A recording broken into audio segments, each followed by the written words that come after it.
Obsidian is great, but it takes a while to fully understand how to use it in the right way. So if you're a beginner, I'm going to give you 5 core principles to be aware of to use Obsidian successfully. Obsidian is an amazing tool to collect, process, and connect your notes.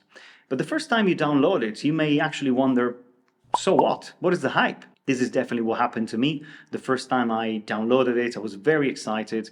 I immediately started writing notes, importing notes from my previous system.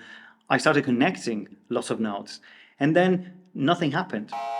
And I was a bit deflated. It actually took me a while to understand a few core principles that completely changed the way I use Obsidian. The first principle is that connection between nodes are kind of weak and not that useful at the beginning. One of the key features of Obsidian is the ability to go beyond the simple collection of nodes.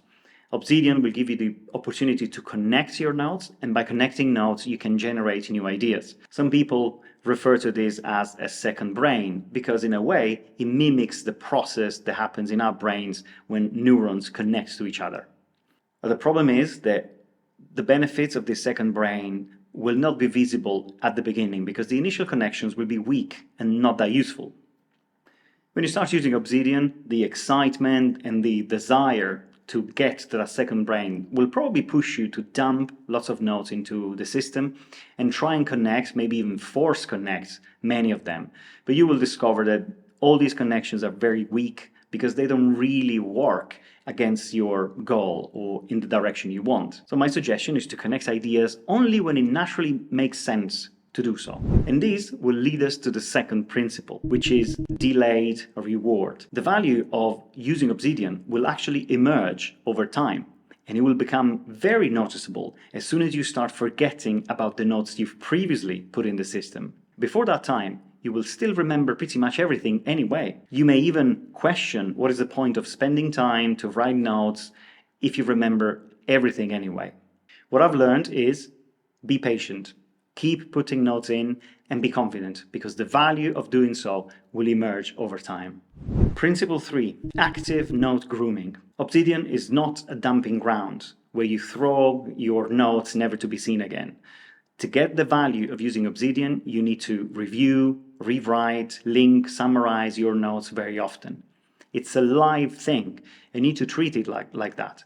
It's basically what happens in our brains, where the memories that you visit more often are the ones that stay there for the long term. So make it a habit to review your notes very regularly. There is even a plugin called Random Notes that you can use to rediscover and review existing notes.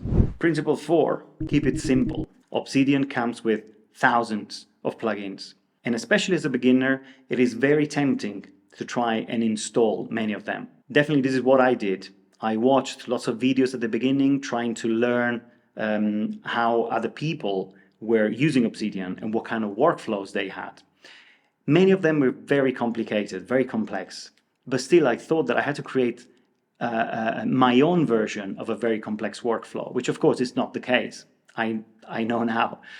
So my recommendation would be keep it very simple. Start small and only add plugins if and when you spot a gap in your workflow. The reality is that it takes time to define your perfect workflow, so don't make it too complicated from the beginning. It is only when you discover what works for you, or maybe what doesn't work for you, that you can fill the gap and use a plugin to do something else. Finding your workflow is definitely a process of trial and error. So don't be disheartened. This is the normal flow. Just consider that every time you change something, every time you learn something new, you're making one step in the right direction. Thomas Edison invented the light bulb, but it took him a very long time and lots of failed experiments. But you know what he said? He said, "I've discovered one way the light bulb works, and also 1,000 ways it doesn't." Principle 5 is write for your future self. This is an important one because hopefully your knowledge management system will last for a very long time, possibly a lifetime. So you want to make sure that you're still able to understand and read and see the meaning of your notes in the future. When you write your notes, you need to get into the habit of writing for someone else. Someone who doesn't know what you mean, someone who doesn't have the context you have right now while you're writing that note.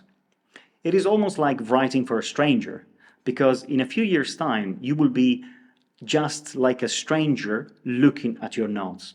So you just make sure that you add enough content and context to your notes, so you won't be there scratching your head in the future trying to decipher the content of a note. By the way, this is exactly the reason why good programmers put a lot of comments in their code. This is not because they don't understand the code when they put in the comments, it is because they know that if they go back to the same code in 6 months' time, they won't understand why certain things are done in a certain way. Now that you know these 5 core principles, it may be a good idea to have a look at how to write good notes. And I've got a video that talks exactly about that. Check it out. For now though, thank you very much for watching and see you soon.